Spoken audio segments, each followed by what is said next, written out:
एक बार फिर से स्वागत है आप सभी का मध्य प्रदेश के इतिहास में। आज अपन गुप्तों के बारे में पढ़ेंगे। ठीक है, इससे पहले हमने देखा मौर्य वंश, मौर्यों के बाद हमने देखा मौर्यों के बाद कैसे छोटे छोटे राज्यों में जो है पूरा भारत बट गया था। अब देखो ये बटने का कारण क्या था। मौर्य जो था एक बहुत ही समृद्धशाली साम्राज्य था। ठीक है, उसके बाद क्या हुआ, अशोक ने बौद्ध धर्म को अपना लिया। ठीक है, साम्राज्य का विस्तार रोक दिया। फिर उसके बाद जो इनके अधीन जो सामंत थे उन्होंने क्या करा, धीरे धीरे अपनी सत्ता स्थापित करना स्टार्ट कर दी।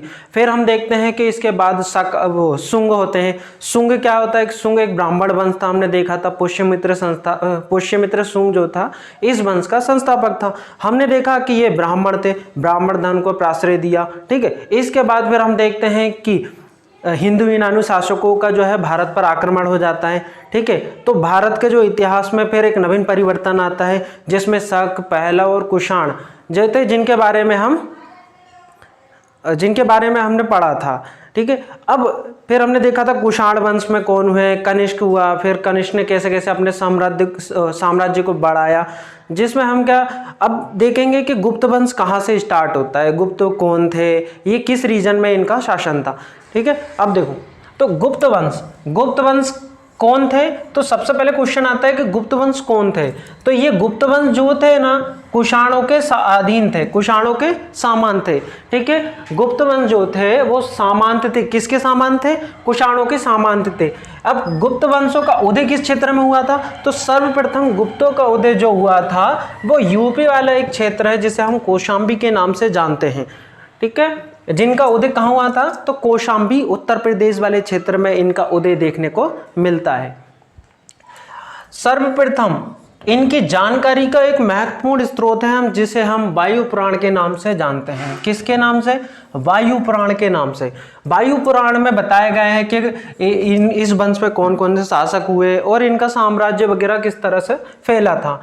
अब गुप्त वंश का शासनकाल कब से कब तक रहा? तो गुप्त वंश जो था इनका एक बहुत ही लंबा टाइम पीरियड रहा है। ठीक है, 240 एडी से 550 एडी तक इनका जो है शासन चलता है। फिर हम देखते हैं कि गुप्त वंश का संस्थापक कौन था? तो जो सर्वप्रथम राजा बने, ठीक है, गुप्त वंश के जो सर्वप्रथम राजा बने वो कौन बने? श्रीगुप्त बने। और यही कौन कहलाए? इस वंश के संस्थापक कहलाए। तो श्रीगुप्त कौन था? तो श्रीगुप्त जो था गुप्त वंश का संस्थापक था। क्वेश्चन ये पूछा जाएगा कि गुप्त वंशों का शासक कौन था, संस्थापक कौन था? तो वो था श्रीगुप्त। पहला क्वेश्चन यहीं से आता है। इसकी जानकारी के स्रोत क्या है? वायु पुराण है। और ये किसके सामान थे? तो ये कुषाणों के अधीन थे। और इनका सर्वप्रथम उदय कहाँ होता है? तो कौशाम्बी वाले क्षेत्र में इनका उदय देखने को मिलता है। फिर श्रीगुप्त के बाद जो है घटोत्कच राजा हुए। फिर घटोत्कच के बाद फिर एक महत्वपूर्ण शासक देखने को हमको मिलते हैं जिनका नाम है चंद्रगुप्त प्रथम। अब वास्तविक रूप में ये चंद्रगुप्त प्रथम के समय में ही जो है गुप्त वंशों का जो है विस्तार देखने को मिलेगा और ये जो है वास्तविक रूप से गद्दी पर बैठता है और इस वंश की स्वतंत्रता स्थापित करता है। इसीलिए हम चंद्रगुप्त प्रथम को इस वंश का वास्तविक संस्थापक कहते हैं। अब ये क्वेश्चन पूछेगा कि संस्थापक कौन था? तो वो श्रीगुप्त था। और इसका वास्तविक संस्थापक पूछे, गुप्त वंश का वास्तविक संस्थापक तो वो कौन था? वो अपना चंद्रगुप्त प्रथम था। कौन था? चंद्रगुप्त प्रथम। ये 319 एडी में गद्दी पर बैठता है। कब गद्दी पर बैठता है? जब चंद्रगुप्त प्रथम 319 एडी में गद्दी पर बैठते हैं तो ये क्या करते हैं? जब गद्दी पर बैठते हैं तो ये गुप्त संबंध चलाते हैं। गुप्त संबंध जारी करते हैं। जब ये गद्दी पर बैठते हैं तो ये गुप्त संबंध जारी करते हैं। फिर ये क्या करता है? इसी वंश में अब पूछा जाए कि ऐसा कौन सा गुप्त शासक था जिसने अपने सिक्के जारी किए थे, सर्वप्रथम अपने सिक्के जारी किए थे? तो वो कौन था? वो भी अपना चंद्रगुप्त प्रथम था। और यह शासक पहला शासक था गुप्त शासकों में जिसने महाराजाधिराज की उपाधि धारण की थी। तो चंद्रगुप्त प्रथम कौन था? पहले ये इस वंश का वास्तविक संस्थापक था। ये कब गद्दी पर बैठता है? ये तो 319 में गद्दी पर बैठता है। और ये क्या करता है, जब गद्दी पर बैठता है तो गुप्त संपद जारी करता है और सर्वप्रथम अपने सिक्के भी जारी करता है। और ये कौन सा टाइटल लेता है, तो ये महाराजाधिराज की उपाधि लेता है। अब जो चंद्रगुप्त प्रथम था, इसकी पत्नी का नाम था कुमार देवी। क्या नाम था इसका, कुमार देवी था।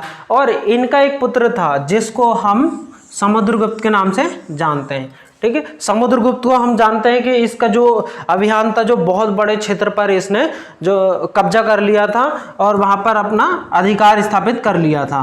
ठीक है, हम देखेंगे कि इसका जो समुद्रगुप्त है कौन कौन से क्षेत्र पे, विशेषकर मध्य प्रदेश के किन किन क्षेत्रों से इसका संबंध रहा है। और जैसा कि हम जानते हैं कि समुद्रगुप्त को जो है भारत का नेपोलियन भी कहा जाता है। इसकी विजय अभियानों को देखते हुए इतिहासकार इसे भारत का नेपोलियन की संज्ञा देते हैं। अब समुद्रगुप्त के बारे में जानकारी का स्रोत क्या है, तो अब पूछा जा सकता है इसके दो अभिलेख बहुत महत्वपूर्ण हैं। कौन कौन से अभिलेख हैं, एक अभिलेख है प्रयाग प्रशस्ति और दूसरा है एरण प्रशस्ति। प्रयाग प्रशस्ति कहाँ से प्राप्त होता है, तो वो इलाहाबाद क्षेत्र, इलाहाबाद उत्तर प्रदेश से एक इसका अभिलेख मिलता है जिसे हम प्रयाग प्रशस्ति के नाम से जानते हैं। किसका अभिलेख है प्रयाग प्रशस्ति, समुद्रगुप्त का अभिलेख है। ठीक है, इसकी रचना किसके द्वारा की जाती है, तो हरिसेन के द्वारा। इसके दरबार में कवि रहते थे जिनका नाम था हरिसेन। ठीक है, तो हरिसेन क्या करते हैं, इसकी विजय अभियान और इसके शासन से संबंधित जानकारी इस प्रशस्ति में जो है दर्ज कराते हैं। तो ये प्रशस्ति किस गुप्त शासक से संबंधित है, तो समुद्रगुप्त से। समुद्रगुप्त के दो अभिलेख हैं। ठीक है, कौन कौन से, एक प्रयाग प्रशस्ति और एक एरण अभिलेख। प्रयाग प्रशस्ति क्यों इंपॉर्टेंट है, क्योंकि इसकी रचना हरिसेन के द्वारा की, ये पूछा जा सकता है।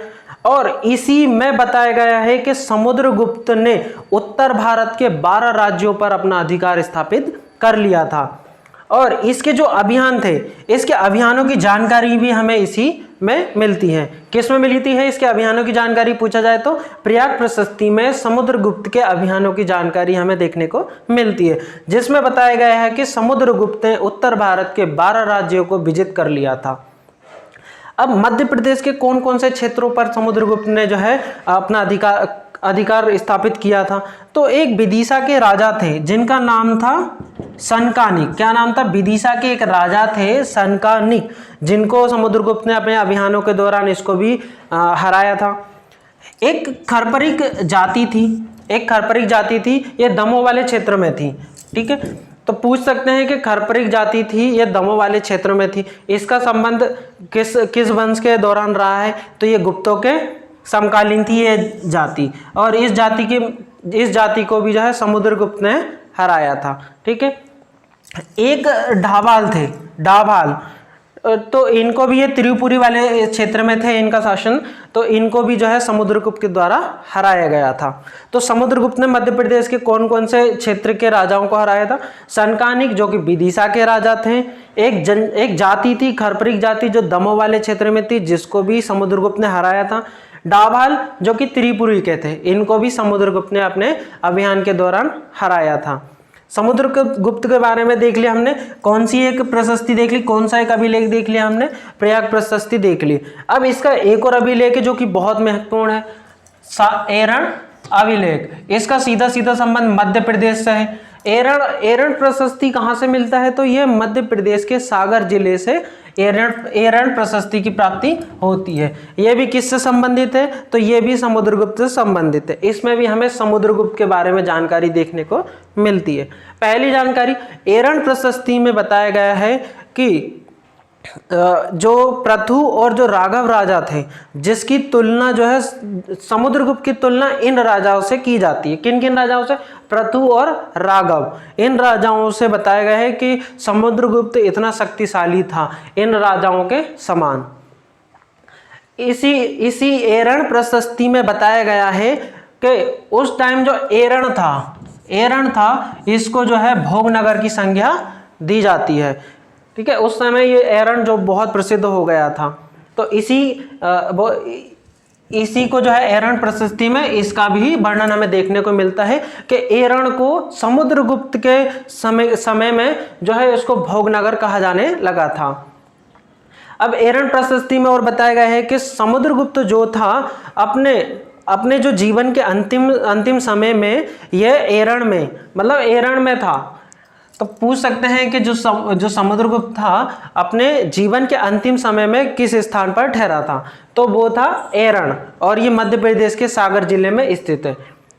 और अब इसके जानकारी कहाँ से मिलती, इसके कुछ सिक्के भी हमें मिलते हैं जिनके आधार पर भी हम ऐसा अनुमान लगाते हैं कि इन वाले क्षेत्रों पर, जैसे विदिशा, शाकोर, दमोह, हमने देखा था कि दमोह में जो एक जाति थी खरपरी, उसको भी समुद्रगुप्त ने हराकर वहाँ पे अपना सत्ता स्थापित कर ली थी। तो यहाँ से विदिशा और शाकोर से इसके सिक्के मिले हैं।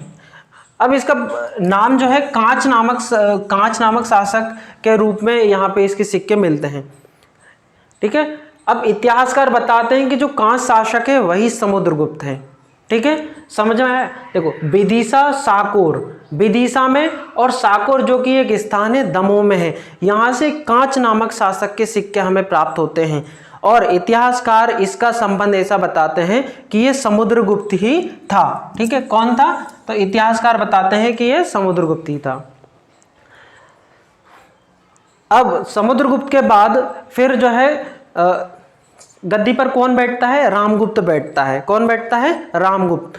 और ये कौन था? रामगुप्त और चंद्रगुप्त द्वितीय, ये दोनों ही समुद्रगुप्त के पुत्र थे। तो ये कौन था? ये समुद्रगुप्त का पुत्र था। कौन? रामगुप्त, जो कि समुद्रगुप्त का पुत्र था।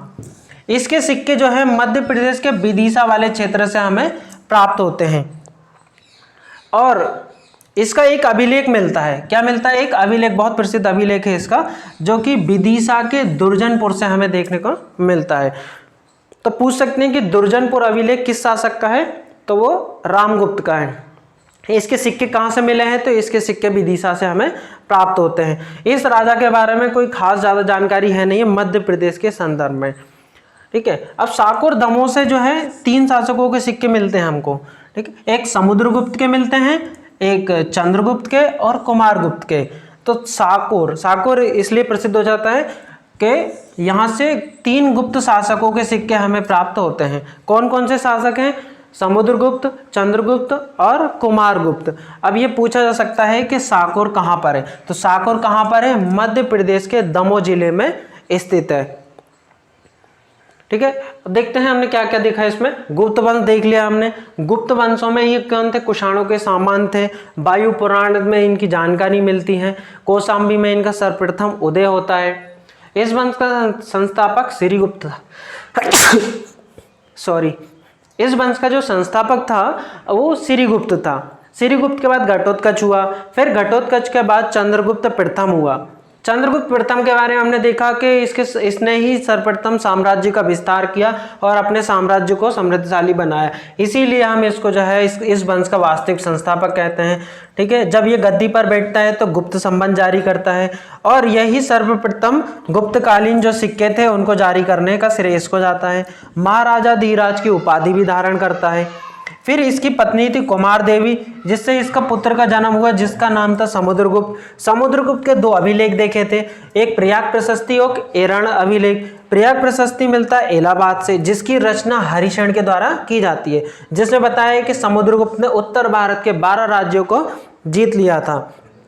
और मध्य प्रदेश में सनकानिक राजा जो कि विदिशा थे, इसको समुद्रगुप्त ने पराजित किया। खरपरिक जाति को पराजित किया जो दमोह में थी।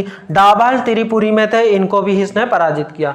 एरण अभिलेख में पृथु और राघव से जो है इसकी तुलना, समुद्रगुप्त की तुलना इन राजाओं से की जाती है, पृथु और राघव से। एरण को इसी समय समुद्रगुप्त के टाइम पे जो है भोगनगर कहा जाने लगा था, और समुद्रगुप्त ने ही अपने जीवन के अंतिम समय एरण में ही बिताया था। और विदिशा और शाकोर से इसके सिक्के प्राप्त होते हैं। फिर हमने देखा रामगुप्त, देखा ये समुद्रगुप्त का पुत्र था, इसके सिक्के भी विदिशा से प्राप्त होते हैं। और एक इसका इंपॉर्टेंट अभिलेख हमें विदिशा के दुर्जनपुर से हमें मिलता है, जिसमें इसकी रामगुप्त की जानकारी हमें प्राप्त होती है।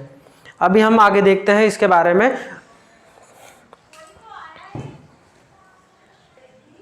समुद्रगुप्त द्वितीय, यह कौन था? समुद्रगुप्त द्वितीय ये जो था चंद्रगुप्त द्वितीय समुद्रगुप्त का पुत्र था। रामगुप्त और चंद्रगुप्त द्वितीय जो कि समुद्रगुप्त के पुत्र थे, दोनों ही कौन थे? समुद्रगुप्त के पुत्र थे, ये भी समुद्रगुप्त का पुत्र था, ये उसका बड़ा भाई था रामगुप्त, जो कि उसके बाद समुद्र के बाद गद्दी पर बैठा था। कौन? रामगुप्त। रामगुप्त के बाद कौन बना शासक? रामगुप्त के बाद चंद्रगुप्त द्वितीय बना।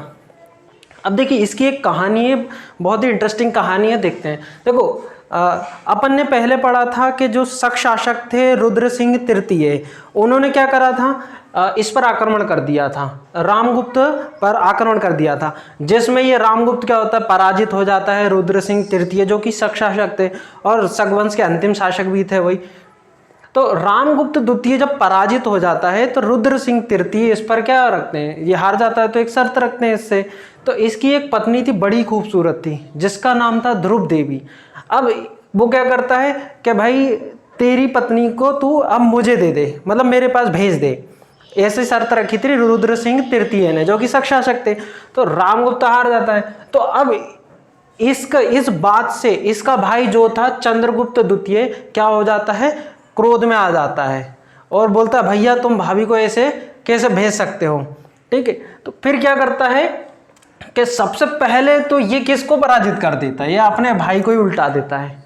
किसको? अपने भाई को ही, रामगुप्त को मार देता सबसे पहले। फिर क्या करता है, ये वेश धारण करके रुद्र सिंह तृतीय के दरबार में जाता है और वहीं पर किसको मारा देता है, वहीं पे शक शासक जो थे रुद्र सिंह तृतीय को पराजित कर देता है। किसको पराजित कर देता है? शक शासक रुद्र सिंह तृतीय को पराजित कर देता है। ये सबकी घटना कहाँ, इसकी जानकारी जो है इस सब के बारे में हमने देखा था कि ये क्या करता है, इसके बाद शकों को पराजित कर देता है। क्या करते थे, शक वंश के अंतिम शासक थे रुद्र सिंह तृतीय थे, तो शकों को पराजित कर ये क्या करता है, सरकार की उपाधि धारण करता है। किसकी? सरकार की। और विक्रमादित्य की उपाधि भी धारण करता है। हम देखते हैं कि शकों का जो 5 शाखाएं थी, जिसमें से एक शाखा उज्जैन वाली थी, तो उस पर भी इनका अधिकार था शकों का। तो अब किन का अधिकार हो जाएगा? उज्जैन पे चंद्रगुप्त द्वितीय का भी अधिकार हो जाएगा। और ये कहाँ पे? विक्रमादित्य की उपाधि धारण करता है और शकों को पराजित कर सक्रार की उपाधि भी धारण करता है। फिर उसके बाद देखो चंद्रगुप्त द्वितीय के बारे में मध्य प्रदेश से इसके 2 अभिलेख मिलते हैं, ठीक है। तो इसके अभिलेख बहुत इंपॉर्टेंट है, एग्जाम में सीधे सीधे इनसे क्वेश्चन पूछा जाता है। तो इसका एक अभिलेख है सांची अभिलेख। सबसे पहले तो क्वेश्चन यही बनेगा कि सांची अभिलेख कहाँ से मिलता है, तो सांची अभिलेख मध्य प्रदेश के रायसेन जिले से हमें प्राप्त होता है। यह अभिलेख किसका है, तो ये चंद्रगुप्त द्वितीय का अभिलेख है, जिसमें यह बताया गया है कि चंद्रगुप्त द्वितीय का जो सेनापति था उसका नाम क्या था, अमरकादर्भ। अमरकादर्भ जिसका सेनापति था, यह तो एक बौद्ध धर्म का अनुयायी था, इसीलिए इसने दान भी दिया था बौद्धों को, ठीक है। और इसको एक टाइटल दिया जाता है सैकड़ों युद्धों का विजेता। इसे क्या कहा जाता है, तो सैकड़ों युद्धों का विजेता। एमपीपीएससी जैसे एग्जामों में क्या पूछ सकते हैं कि सैकड़ों युद्धों का विजेता किसे कहा जाता है, तो किसे कहा जाता है, चंद्रगुप्त द्वितीय का जो सेनापति था अमरकादर्भ। इससे पहले भी हम देखते हैं कि जो वक्त वली थे उनका एक सेनापति था बोधनदोहा, उसके बारे में पूछा गया था। तो इस प्रकार पूछ सकते हैं कि किसको जो है सैकड़ों युद्धों का विजेता कहा जाता है, तो अमरकादर्भ, जो कि कौन था, जो कि चंद्रगुप्त द्वितीय का सेनापति था और यह बौद्ध अनुयायी था। कौन था ये? बौद्ध अनुयायी था। इसका एक अभिलेख उदयगिरी से मिलता है। कहाँ से? इसका एक अभिलेख उदयगिरी से मिलता है। उदयगिरी कहाँ है, तो ये मध्य प्रदेश के विदिशा जिले में स्थित है, ठीक है। तो ये पूछा जाए कि उदयगिरी अभिलेख कहाँ से प्राप्त होता है, तो ये मध्य प्रदेश के विदिशा में जो है, यहाँ से हमें ये अभिलेख प्राप्त होता है। तो ये अभिलेख किससे संबंधित है, तो ये अभिलेख भी चंद्रगुप्त द्वितीय से संबंधित है। इस अभिलेख में कुछ जानकारी मिलती है, जैसे 3 छोटे छोटे अभिलेख हैं इसी में। तो उनमें सबसे पहले तो इसका एक सेनापति था जिसका नाम था वीरसेन, इसका एक अभिलेख मिलता है। ये कौन था, तो ये चंद्रगुप्त द्वितीय का युद्ध मंत्री था और उसका सचिव भी था। फिर उसके बाद हमने देखा था कि जो शकों के सामंत थे सनकानिक, देखा था हमने कि जो समुद्रगुप्त था उसने क्या करा था, जो विदिशा के राजा थे सनकानिक, उसको भी पराजित किया था। तो उसका भी एक अभिलेख यहाँ से मिलता है। ये कौन था सनकानिक? ये शकों का सेनापति था। तो इसकी जानकारी किस अभिलेख में मिल रही है? तो ये उदयगिरी अभिलेख को हमको देखने को मिलती है। अब उदयगिरी अभिलेख को यहाँ से एक जैन अभिलेख भी मिलता है। क्या है? जैन अभिलेख। उदयगिरी अभिलेख को जो है हम जैन अभिलेख के नाम से भी जानते हैं। ये किस शासक का है? तो ये कुमारगुप्त का है। किसका है? कुमारगुप्त के समय में ये बना था। यहाँ पे क्या था इंपॉर्टेंट, जो जैन तीर्थंकर थे पार्श्वनाथ, उसकी मूर्ति बनवाई थी। ठीक है, तो हम देखते हैं कि बौद्ध भी थे यहाँ पे, जैन भी थे, और जो वीरसेन था ये शैव धर्म का था। तो इससे पता लगता है कि ये जो थे ना लगभग सभी धर्मों को जो है अपने राज्य में आश्रय देते थे। तो इसके दो अभिलेख बहुत इंपॉर्टेंट है, एक सांची का अभिलेख हो गया जो कि रायसेन में मिलता है, और एक उदयगिरी अभिलेख है जो विदिशा में देखने को मिलता है, जिससे गुप्त वंशों के बारे में हमें जानकारी प्राप्त होती है। फिर अब चंद्रगुप्त द्वितीय के बारे में, चंद्रगुप्त द्वितीय के बाद कौन गद्दी पर बैठता है? कुमारगुप्त द्वितीय जो है गद्दी पर अब बैठेगा। अब चंद्रगुप्त द्वितीय के बाद कुमारगुप्त गद्दी पर बैठा, तो ये कौन था? तो कुमारगुप्त जो था चंद्रगुप्त द्वितीय का पुत्र था। ये किससे जन्मा था? तो ये हमने देखा था कि ये क्या करता है, रामगुप्त की पत्नी जो थी वो क्या रुद्र सिंह तृतीय के यहाँ पे भेजने के लिए बोलता है कि युद्ध में। फिर क्या करता है, इसके गुस्से में आकर जो है चंद्रगुप्त रामगुप्त को पराजित कर लेता है और उसकी भाभी से खुद विवाह कर लेता है। तो उसकी भाभी थी, तो इससे एक पुत्र का जन्म होता है जिसका नाम क्या था? कुमारगुप्त। समझ में आ गया होगा आपको, सही? ठीक है, तो चंद्रगुप्त द्वितीय की पत्नी, ये असल में इसके बड़े भाई की पत्नी थी, तो ये अपनी भाभी से ही विवाह कर लेता है, जिससे कुमारगुप्त का जन्म होता है। ठीक है, कुमारगुप्त को जो है हम महेंद्रद्वितीय के नाम से भी जानते हैं। अब इसके कुछ महत्वपूर्ण अभिलेख हैं और इनसे क्वेश्चन बनने की बहुत ज़्यादा संभावना है। तो इसका एक अभिलेख मंदसौर में प्राप्त होता है, जिसे हम मंदसौर का अभिलेख या दसपुर का अभिलेख भी कहते हैं। ठीक है, तो मंदसौर का पुराना नाम भी क्या था? तो मंदसौर का प्राचीन नाम जो था अगर पूछे तो दसपुर था। इसी कारण इसको हम दसपुर अभिलेख भी कहते हैं। इसकी रचना जो थी एक कुमारगुप्त के दरबारी कवि थे जिनका नाम था वत्स भट्टी, उनके द्वारा मंदसौर अभिलेख की रचना की जाती है। और इसी में कुमारगुप्त के बारे में बताया गया है कि कुमारगुप्त का जो एक राज्यपाल था जिसका नाम था बंधु वर्मा। क्या नाम था? कुमारगुप्त का एक राज्यपाल था जिसका नाम था बंधु वर्मा। इसने क्या किया था? तो इसने यहाँ पर सूर्य मंदिर का निर्माण कराया था। तो इस बात की जानकारी हमें इसमें मिलती है मंदसौर अभिलेख में। मंदसौर अभिलेख किस गुप्त शासक का है? तो मंदसौर अभिलेख जो कि कुमारगुप्त का अभिलेख है। इसमें एक महत्वपूर्ण जानकारी की मिलती हमें, जो है रेशम बुनकर। किसकी जानकारी मिलती है? रेशम बुनकर जो श्रेणी थी इसकी भी जानकारी हमें मिलती है। इस समय क्या होता है कि जो रेशम बुनकर जो श्रेणी थी वो क्या कर लेती, अपना व्यवसाय चेंज कर देते हैं और अपना व्यवसाय चेंज कर शस्त्र बनाना जो है प्रारंभ कर देते हैं। तो इस बात की जानकारी हमें कौन से अभिलेख में मिलती है कि रेशम बुनकर श्रेणी जो थी, जो कि अपना व्यवसाय बदलकर जो अस्त्र शस्त्र होते हैं वो बनाने का काम करने लगते हैं। तो ये पूछा जा सकता है। ठीक है, तो इस बात की जानकारी हमें कहाँ मिलती है? तो मंदसौर के अभिलेख में हमें इस बात की जानकारी भी मिलती है। इसका एक और अभिलेख है उदयगिरी का अभिलेख। ये उदयगिरी का अभिलेख में इसकी भी जानकारी मिलती है कुमारगुप्त के बारे में। ऐसा नहीं है कि एक ही ये अभिलेख है तो कुमारगुप्त से भी रिलेट करता है, वो चंद्रगुप्त द्वितीय की जानकारी भी मिल रही है। तो ये गुप्त वंशों के जो शासक थे, एक साइड इस राजा की जानकारी लिख दी, इस साइड दूसरे राजा की जानकारी। ठीक है, तो इस तरह से एक ही जो अभिलेख है वो 2 या 3 राजाओं से संबंधित उस पर जानकारी हमें देखने को मिलती है। तो उदयगिरी अभिलेख को हमने देखा कि इस अभिलेख को जो है हम जैन अभिलेख के रूप में भी जानते हैं। इस अभिलेख को जैन अभिलेख भी कहते हैं। क्यों? क्योंकि कुमारगुप्त के शासन काल के दौरान शंकर नामक एक व्यक्ति था, वो क्या करता है, इस पर पार्श्वनाथ की मूर्ति बनवा देता है। ठीक है, क्या करता है, शंकर नामक व्यक्ति जो जैन धर्म के जो तीर्थंकर थे पार्श्वनाथ, उनकी मूर्ति यहाँ पर बनवा देता है। और उदयगिरी अभिलेख जो होता है किसके शासनकाल का है, तो वो हमने देखा ही था कि कुमारगुप्त के शासनकाल का अभिलेख है। इसका एक और महत्वपूर्ण अभिलेख है तुमेन अभिलेख। कौन सा अभिलेख है, तुमेन अभिलेख। ये किस राज्य, किस मध्य प्रदेश के अशोकनगर जिले में ये हमें मिलता है। तुमेन का अभिलेख कहाँ से मिलता है, सबसे पहले तो इसका स्थल ही पूछा जाएगा कि अशोकनगर जिले से इसकी प्राप्ति होती है। फिर ये किसका अभिलेख है, तो ये गुप्त शासक कुमारगुप्त का है। किसका है, कुमारगुप्त का है। और इसमें एक महत्वपूर्ण बात कही गई है कि जो कुमारगुप्त थे उसको शरदकालीन सूर्य की तरह बताया गया है, यानी ये इसमें बताया गया है कि इसकी तुलना जो है ना शरदकालीन सूर्य से की गई है।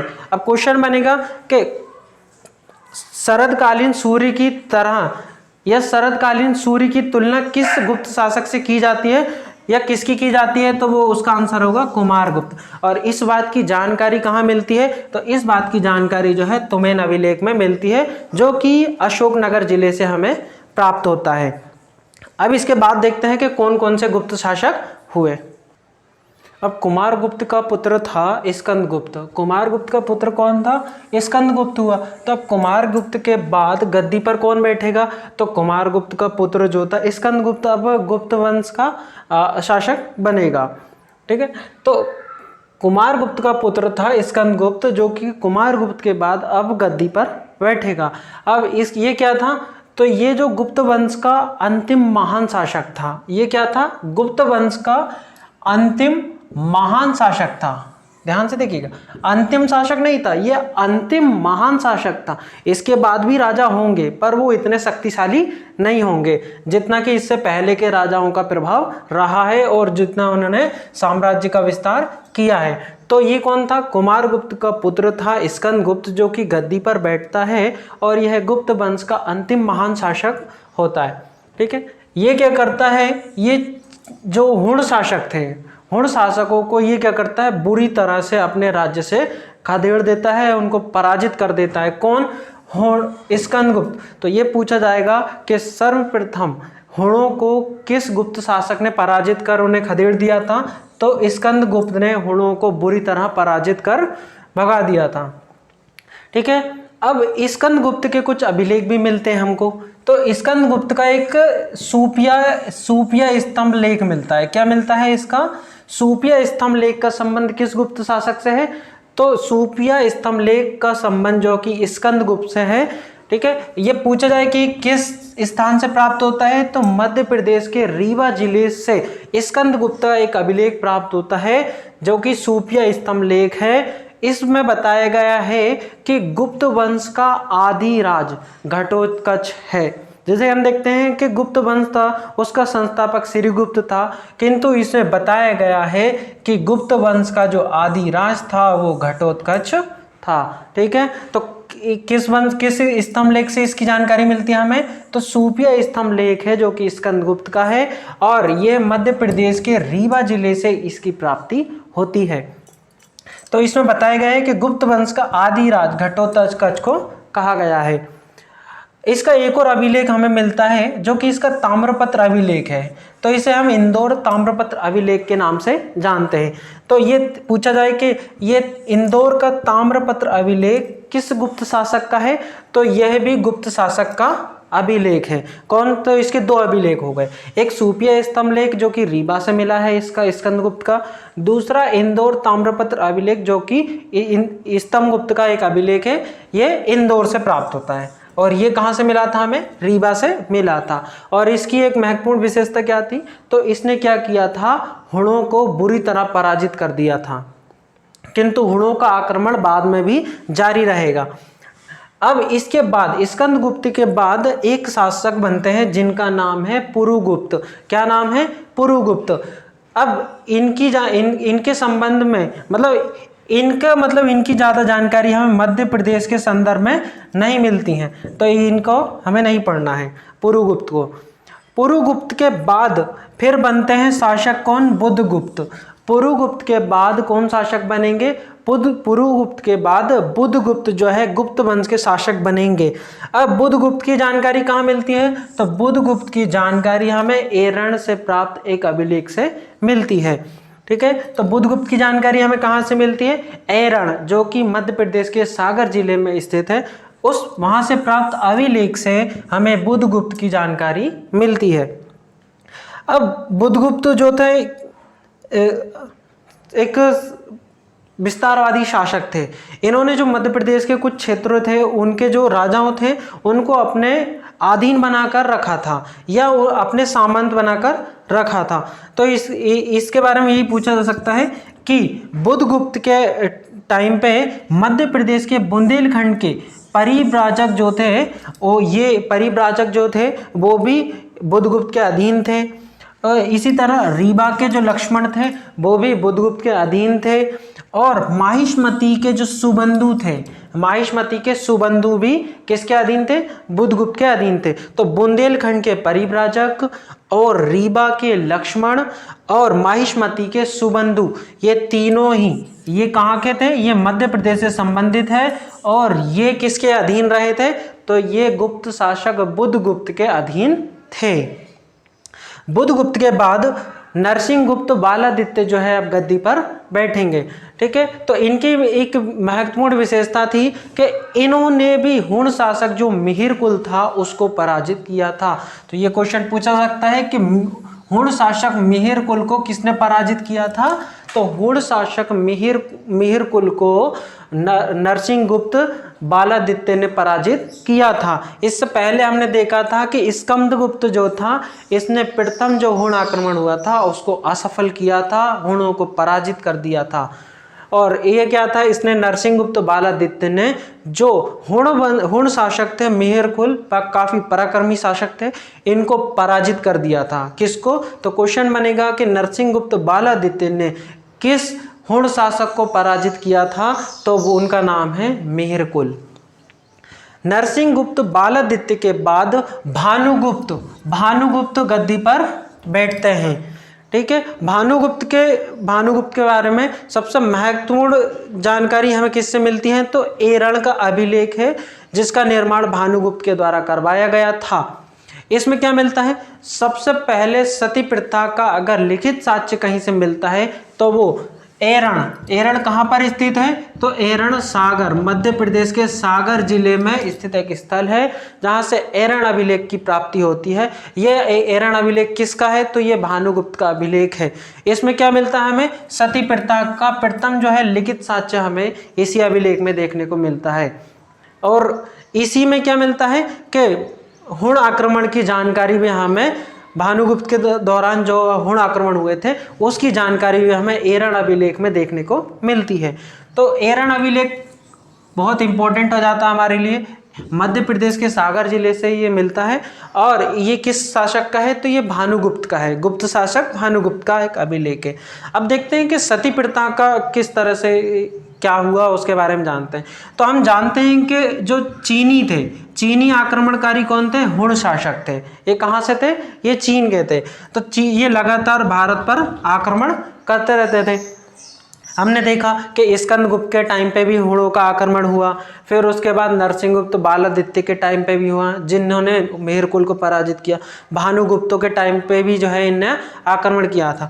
तो जो चीनी थे कौन? हुण शासक, जिनके पराक्रमी शासक थे मिहिर कुल, जिसको हमने देखा कि बालादित्य ने पराजित कर दिया था। फिर भी उसके बाद मिहिर कुल ने आक्रमण किया और इस युद्ध में भानुगुप्त के जो सेनापति थे, या सेनापति नहीं, उनके मित्र या सामंत थे, मतलब उनके अधीन थे कौन? गोपराज। कौन थे? गोपराज। इनकी पत्नी थी। ठीक है, तो ये जब वीरगति को प्राप्त हो जाते हैं तो गोपराज की जो पत्नी थी वो क्या हो जाती? सती हो जाती। सती यानी कि पति की मृत्यु के बाद खुद भी अपना जो है आत्महत्या कर लेती है एक तरीके से, तो उसको हम सती कहते हैं। तो इस बात की जो जानकारी है हमें एरण अभिलेख में मिलती है। फिर उसके बाद गुप्त वंश के जो अंतिम शासक होंगे कौन होंगे? विष्णुगुप्त। ये पूछा सकता है कि गुप्त वंश के अंतिम शासक कौन थे, तो विष्णुगुप्त थे। और ये गुप्त वंश के अंतिम शासक थे। जैसा कि हमने देखा कि लगातार हुणों का आक्रमण गुप्त शासक पर होता रहा और धीरे धीरे इसी कारण गुप्तों का जो साम्राज्य था वो धीरे धीरे पतन की ओर बढ़ने लगा। धन्यवाद। इसी